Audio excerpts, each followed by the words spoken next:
हम और आप दिगंबर जैनाचार्य विरचित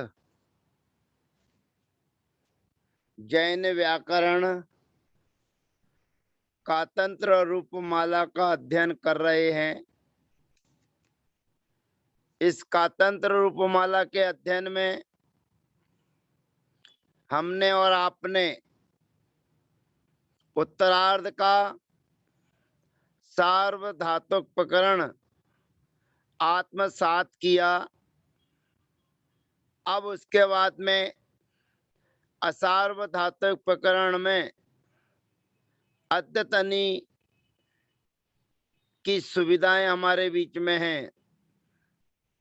अद्यतनी धातु में अद्यतनी गण में विभक्ति में सर्वप्रथम भू सत्तायाम धातु आई थी और उस भू सत्तायाम धातु जो कि मूलतः परस्मै पदी है, उस परस्मै पद में इस अद्यतनी में सिच प्रत्यय होता है, सिच विकरण होता है और भू सत्तायाम धातु में उस सिच प्रत्यय का लुक हो जाता है। सिच का लुक होने के कारण इट के आगम की जो प्राप्ति थी उसका निषेध हो जाता। भू सत्तायाम में इट के आगम की प्राप्ति का सिच का लुक होने पर निषेध हो जाता है और नाम्य अंत्य और धातु विकरणी और गुणा सूत्र से गुण की प्राप्ति होती है, उसका भी निषेध हो जाता है।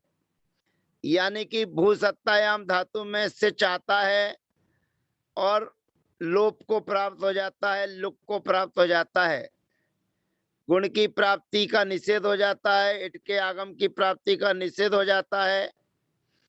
अब धातु के आदि में अट का आगम हो जाता है और जो प्रथमा विभक्ति में दी लाए थे उसके दी के ई का अनुबंध लोप होकर पदांते दुटाम प्रथमा होकर अभूत बनता था। परंतु भू प्राप्त धातु प्राप्ति अर्थ में है तो भू प्राप्ति अर्थ में धातु आत्मनेपदी हो जाती है, भू प्राप्त। अब यहाँ पर धातु तो भू है, लेकिन सूत्र ने कहा था परस्मयी, परस्मय पद में सिच का लुक होता है। अब भू प्राप्त प्राप्ति अर्थ में भू धातु है, वे आत्मनेपदी हो जाती है और जब वे आत्मनेपदी हो जाती है तो स्वाभाविक है कि अब सिच का लुक नहीं होगा और सिच का लुक नहीं होने पर इट के आगम का निषेध भी नहीं होगा और इट के आगम का निषेध नहीं होने पर गुण की प्राप्ति का निषेध भी नहीं होगा। तो नहीं होने पर भू धन ता इट का आगम सिच प्रत्यय किया, इट का आगम किया, भू धन ई धन सा धन ता, उसके बाद में गुण हो जाएगा ओ, फिर उसके बाद में ओ अब होने के बाद में धातु के आदि में अट धात्वादर हस्तन तत्तन क्रियातिपत्ति सु करके आ भवो ई सा और ता, फिर ओ अब हो जाता है और उसके बाद में नामी कर परा प्रत्यय विकारा गमस्ता सी समनु विसर्जनीय शांतरोपी सूत्र के माध्यम से जो दंत सकार है उस दंत सकार के स्थान पर मूर्धन्य सकार आदेश हो जाता है और मूर्धन्य सकार आदेश होने पर जो ता प्रत्यय लेकर आए थे उस ता प्रत्यय के स्थान पर तवर्ग से सटवर्गा टवर्गा सूत्र से टा आदेश हो जाता है तो प्रयोग बनता है अभविष्ट। द्विवचन में अब यहाँ पर ता की जगह आताम आता है तो केवल तवर्ग से सटवर्गा टवर्गा सूत्र को छोड़कर बाकी सभी सूत्र लगते हुए व्यंजन मत्सरम परवर्णम नयेत अभविसाताम। अंत विभक्ति के आने पर नया सूत्र आत्मने च नकारात और लगेगा तो बनेगा अभविष्यत, अभविष्यत। फिर उसके बाद में थास में जो ता में का आदेश किया था ता के स्थान पर ता, तो यहाँ पर थास के स्थान पर ठा आदेश हो जाएगा, र सकारी और वी सृष्टा लगेगा, तब बनेगा अभविष्ठा। उसके बाद में आथाम के आने पर अभविषाथाम। फिर उसके बाद में ध्वम प्रत्यय के आने पर सिचो धकारे, सूत्र से सिच का लोप हो जाता है और नाम्यंता धातो राशि रत तनी परोक्षासु धोढ़ा, सूत्र से ढाके ढाके स्थान पर ढा आदेश हो जाता है तो प्रयोग सिद्ध हो जाता है अभविध्वम। उसके बाद में ई विभक्ति के आने पर अभविषी, अभविष्यवही और अभविष्यमही, ऐसा प्रयोग कल हमने सिद्ध किया था। आज उसी के बाद की कहानी है कि स्ता धातु हमारे बीच में है, स्ता, और स्ता धातु में भी इणिक स्ता दा पिबती भूभ्या सिचा परस्मयी, सूत्र के माध्यम से सिच का लुक हो जाता था, वो भी परस्मय पद में ही होता है। तो यहाँ पर एक सूत्र है सम समप सम सममप प्र बिभ्यश्चेति स्तः रुचाति ही। ये जो आपके बीच में लिखा हुआ एक किसी सूत्र है, ये वह सूत्र कहता है कि सम, अब, प्रा और वी, ये चार उपसर्गों के होने पर स्ता धातु रुचादि गण की हो जाती है। रुचादि गण का मतलब है गानुबंधे गा, जहाँ गा का अनुबंध होता है, और रुचादि धातुएं आत्मनेपदी होती हैं। ये कहने का अभिप्राय यह है कि सम उपसर्ग पूर्वक, अब उपसर्ग पूर्वक, प्रा उपसर्ग पूर्वक और वी उपसर्ग पूर्वक स्ता धातु आत्मनेपदी हो जाती है। अब आत्मनेपदी हो जाने पर अब सम उपसर्ग है, स्ता धातु है। अब स्ता धातु से सिजत्य तन्याम, सूत्र से सिच किया, आत्मनेपद में ता प्रत्यय लेकर आएंगे, सम धन स्था धन ता। अब यहाँ सिचत्य तन्याम, सूत्र से सिच किया। अब सिच करने के बाद में इटके आगम की प्राप्ति थी, इटके आगम की प्राप्ति का निषेध हो जाता है, क्योंकि ये आकारांत धातु है, सिच का लुक नहीं होगा क्योंकि आत्मनेपद में चल रही है। इटके आगम का निषेध इसलिए हो जाएगा क्योंकि ये आकारांत धातु है। आकारांत धातु एक स्वर वाली और आकारांत धातुओं को इटका आगम नहीं होता है, ऐसा पूर्व में आपके बीच में बताया। अब हमारी स्थिति है सम उपसर्ग है, इसलिए सम स्था सिच ता, ये स्थिति पे हमारे बीच में सूत्र आता है स्ता दो री रद्द तन्याम आत्मने। बड़े ध्यान से देखेंगे इस सूत्र को, स्ता दो री रद्द तन्यामात्मने। स्ता माने स्ता धातु, दो माने दा संज्ञक छह धातु, दारूप और धारूप धातुओं को की दा संज्ञा की थी, तो स्ता धातु और दो माने दा संज्ञक धातु, इन दोनों धातुओं के अंत को ह्रस्व ई आदेश होता है अद्यतनी आत्मने परे। शर्त क्या है? अद्यतनी के आत्मने पद के परे होने पर स्ता धातु और दा संज्ञक धातुओं के अंत को ई आदेश होता है। अब अंत क्या है?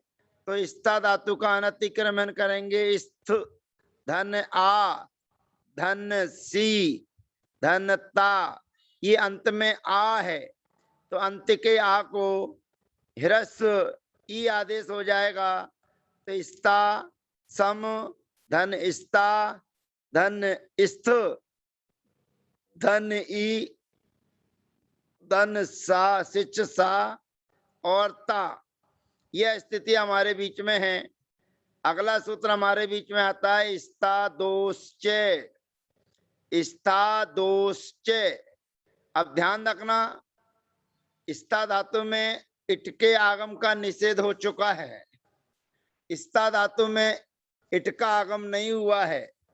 यहाँ पर प्रसंग स्था धातु का चल रहा है, इसलिए स्था धातु की चर्चा है। दासंज्ञक धातु की चर्चा अगले क्रम में करेंगे। तो यहाँ पर स्था धातु में सिच के होने पर आकारांत धातु है, तो आकारांत धातुओं में इट का आगम का निषेध हुआ है, और इट का आगम का निषेध होने पर सूत्र आता है स्था दोश्च। स्था दोश्च अर्थात स्था माने जो स्था धातु दो, अर्थात दासंज्ञक धातु, तो दासंज्ञक धातु जो है इनके लिए गुण ना भवती, गुण नहीं होता है।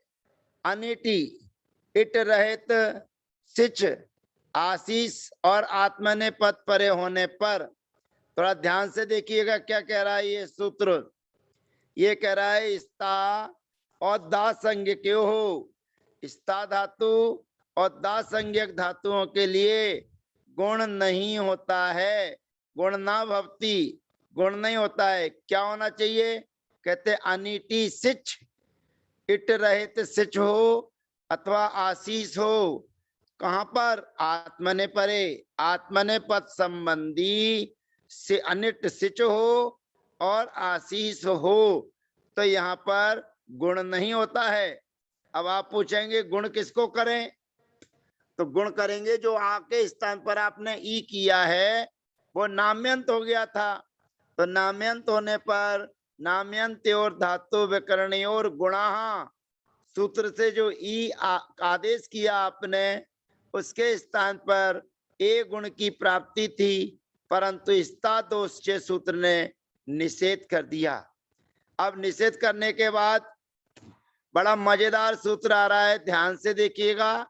अब हमारी स्थिति है सम धन स्था स्थ धन ई धन सा, यानी कि सिच और ता। अब अपन लगे हाथ, धातु के आदि में अट का आगम कर दीजिए। अट धात्वादिर ह्यस्तन्य दत्तन क्रियाति पत्ति सु। ध्यान रखना, आप सबको पता है अट का आगम धातु के पूर्व होता है, उपसर्ग के बाद में। धातु से पूर्व और उपसर्ग के बाद में अट का आगम होता है, यानी कि सम धन आ धन स्त धन ई धन सिच सा और धन ता, ये हमारी स्थिति है। अब ये स्थिति होने पर अगला सूत्र हमारे बीच में आता है, बड़े मजेदार सूत्र है, ह्रस्वास चा निटः। ह्रस्वास चा निटः, अनिट, अनिट है ये, इट का आगम नहीं हुआ है। जहां इट का आगम नहीं होता उसे कहते हैं अनिट। ये पूर्व में आपको समझा चुके हैं कि धातुएं तीन रूप में होती हैं, सेट वेट अनिट। जिनमें इट का आगम होता है उन्हें सेट कहते हैं, जिनमें विकल्प से इट का आगम होता है उन्हें वेट कहते हैं, और जिनमें इट का आगम नहीं होता है उन्हें अनिट कहते हैं। तो यहाँ पर कहते हैं ह्रस्वस चा अनिटः, चा अनिटः माने कि अनिट हो, ह्रस्व पहले पूर्व में ह्रस्व हो, ह्रस्वात् परस्य अनिटः सिचः, ह्रस्व से परे, ह्रस्व से परे जो अनिट सिच है, जिसके लिए सिच का, जिसके लिए इट का आगम का निषेध हो गया है, उस सिच का लुक भवती धुटी परे, उस सिच का लुक हो जाता है धुट पड़े रहने पर। ध्यान से समझना, सिच का लुक कहाँ होगा, धुट पड़े होने पर, और इणक स्तात दा पिबती भुव्या सिचा परस्मय ही, वो सिच का लुक कहाँ करता था? पूरे परस्मय पद में करता था। वहां पर धुट अधुट इसका कोई विकल्प नहीं था, लेकिन वो केवल परस्मय पद में करता था। अब यहाँ पर ये कह रहा है कि ह्रस्वात, अंत में ह्रस्व होना चाहिए। पहले धातु भले ही ह्रस्व नहीं थी, लेकिन अब ह्रस्व हुई है। ई आदेश हो गया तो ह्रस्व हो गई। तो ह्रस्वात परस्य, ह्रस्व से परे, धातु में इट का निषेध हो गया, इसलिए अनिट है। ऐसे अनिट सिच का लुक भवती, लोप हो जाता है। सामने क्या होना चाहिए? धुट, तो सामने ता है, तो ता धुट वर्ण है।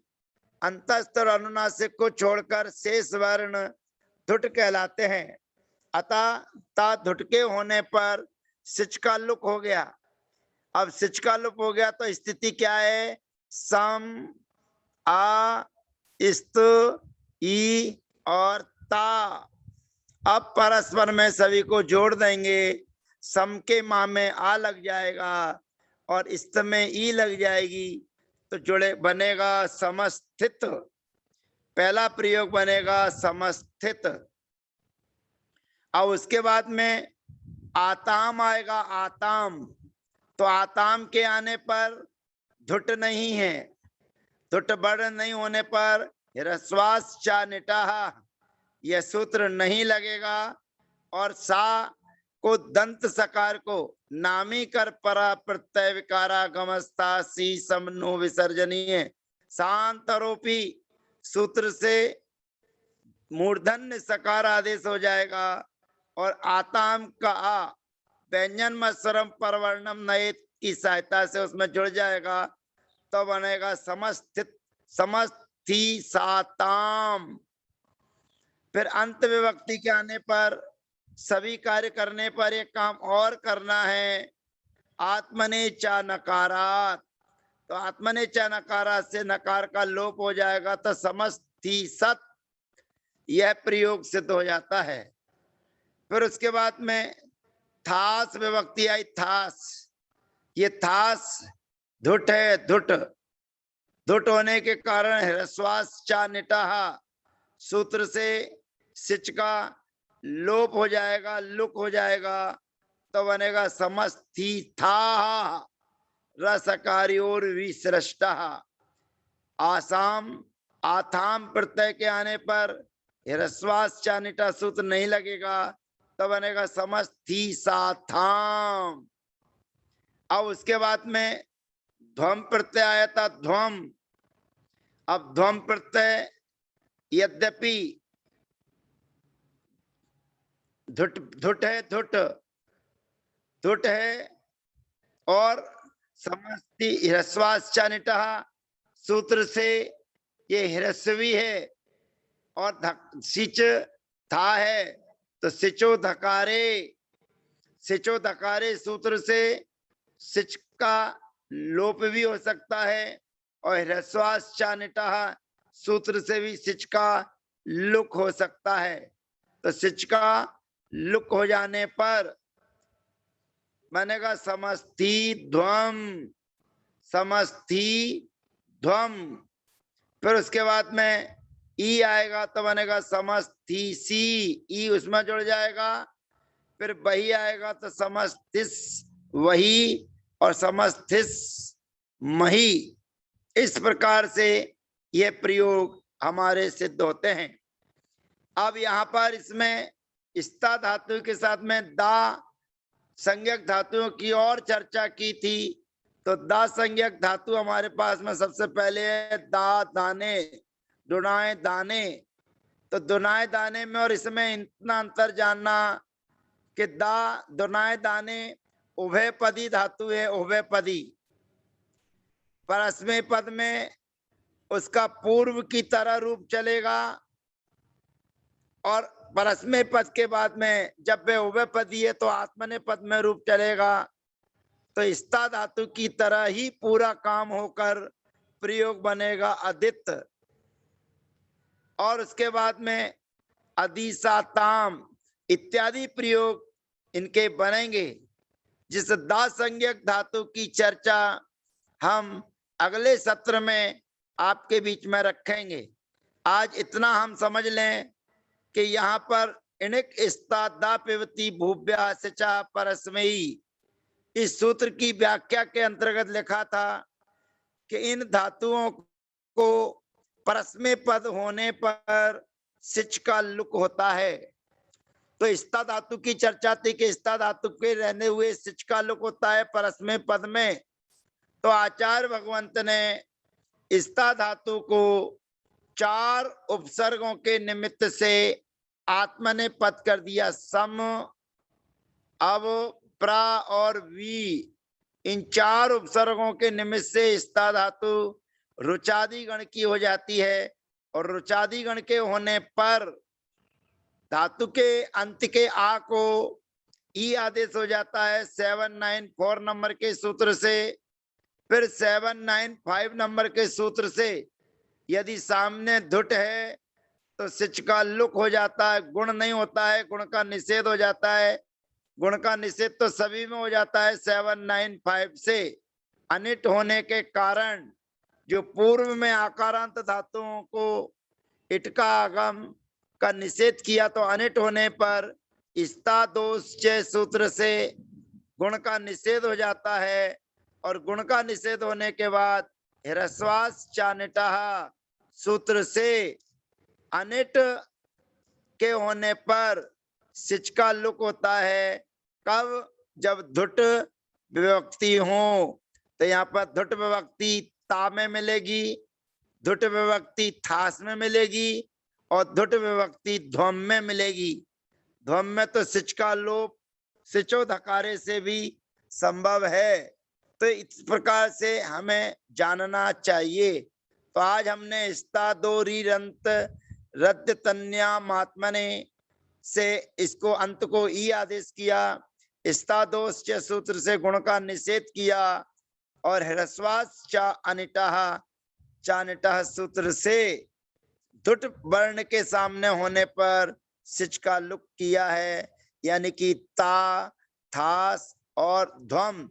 ध्वम में तो सिचो धकारे से भी लोप और लुप की प्राप्ति है। तो इसलिए इस प्रकार की प्रक्रिया जानना चाहिए। ऐसी ही प्रक्रिया दा संज्ञक जो 6 धातुएं हमारे बीच में हैं उनको भी जानना चाहिए। परंतु वे दा संज्ञक धातु स्वयं अपने आप में उभयपदी है। तो उभयपदी होने पर आत्मने पद बनाने की आवश्यकता नहीं है। परस्मय पद में पूर्व प्रक्रिया की तरह सिच का लोप हो जाएगा पूरे परस्मय पद में, पर आत्मने पद में सिच का लुक होगा धुट वाली विभक्तियों में। तो पहला प्रयोग बनेगा अधित, दूसरा बनेगा अधिसाताम, तीसरा बनेगा अधिसत, फिर अधिथा, अधिसाताम, फिर अधिध्वम, फिर अधिसी, फिर अधिस्मही, फिर अधिस्मही। कैसे बनेगा इसकी चर्चा अगले सत्र में। तब तक के लिए जय जिनेन्द्र, वंदना, सबका यथा योग अभिवादन।